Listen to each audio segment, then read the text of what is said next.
First of all, I wanted to thank DICE and PC for invitation to speak today. For me, it's a huge honor, but I am talking today first and foremost from a perspective of pancreatic cancer patient and survivor as well. I was diagnosed with pancreatic cancer at the age of 25, and it was 5 years ago. Once primal shock passed and I started looking for the best possible option for me, I was surprised actually how little focus was on pancreatic cancer. Looking on the fact that mortality is so high and survivorship rate is very low and the age of the patient diagnosed is decreasing actually.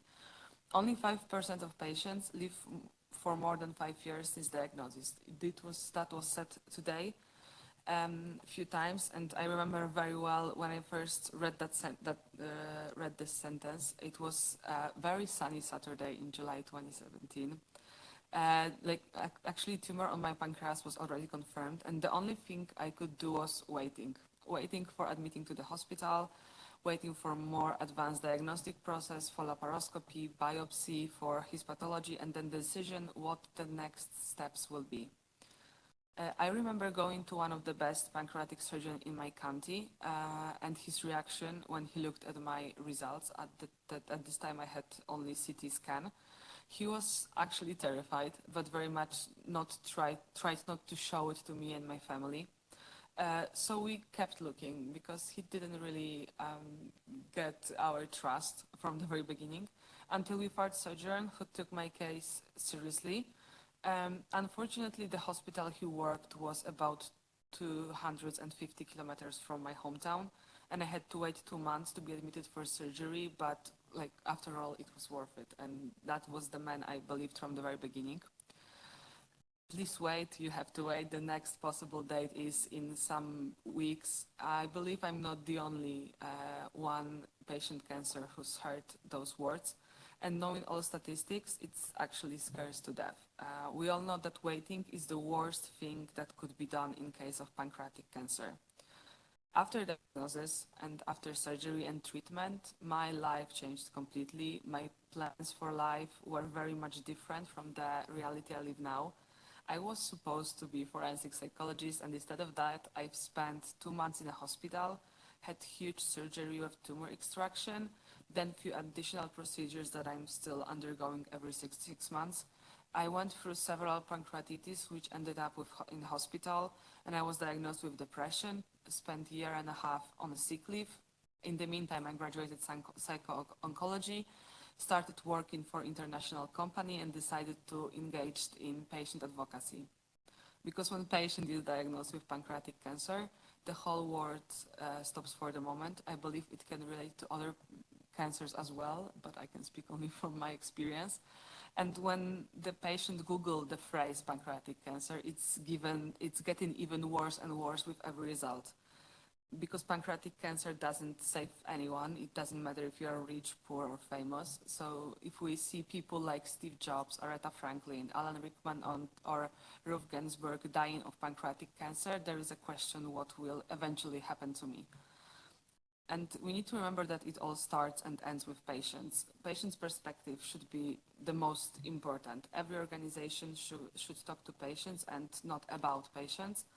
Hear their voices, understand their needs, and include patient perspective in every activity. Taking care of patients' comfort and quality of life should be a priority. Doing as much as possible to support patients. I am a psychologist and I understand the importance of mental health, and I really believe in it. So I used help from psycho-oncologist, and that was the best decision I could have made for myself. My psycho-oncologist helped me understand my emotions, deal with my emotions, accept my illness in some way, and fight it step by step. She taught me how to ask good questions and how to demand answers. Being included in this whole diagnostic process and treatment helped me regain control over the disease and my life that was taken away from me by the diagnosis. And I think that being proactive is the attitude that should be encouraged among patients. What is very important for patients is support and another patient experience as well, and it can only be provided by some patient organization actually. No one knows more about patients than themselves, And so we should do everything to support those kind of organizations to grow and flourish, even including maybe most importantly, including proper funding. There are some survivors from pancreatic cancers. We are not a huge group, but we keep growing. So we should actually be able to get together so we could just give our testimonies and share them and be some kind of example that this cancer may be beaten and giving up is not an option. So other patients would be able to take from us as much as possible from our experience to they can get motivated and maybe even inspired, but this is a huge word.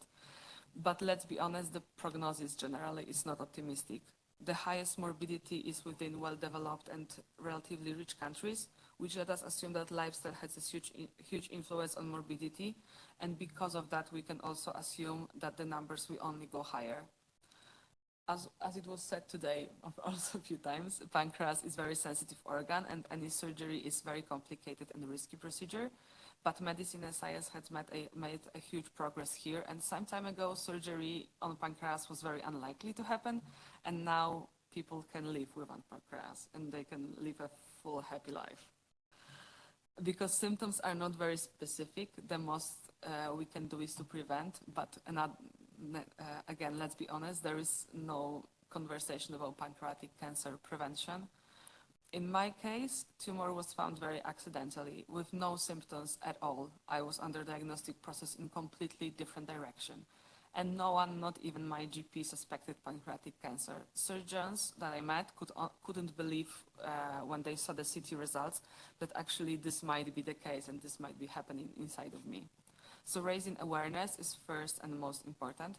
Only awareness may lead to early diagnosis, which gives patients any chance for living. As we know, cancer in early stage is when it has a few millimeters. So the simplest ultrasound will not show it. Maybe CT, MRI. But pancreatic cancer gives symptoms when it is in a late stage, untreatable most of the times. So when we talk about raising awareness, we should also remember about primary care practitioners. As there is no screening program for pancreatic cancer, so only advanced diagnostic here. That's why GPs must be very careful and persistent, and instead of treating cancer as last possible option to diagnose, that it's the most commonly a case, we should encourage them to actually check it a little bit sooner. As I mentioned before, pancreas is a very sensitive organ. A lot can go wrong during surgery, so those should be performed by well-specialized surgeons.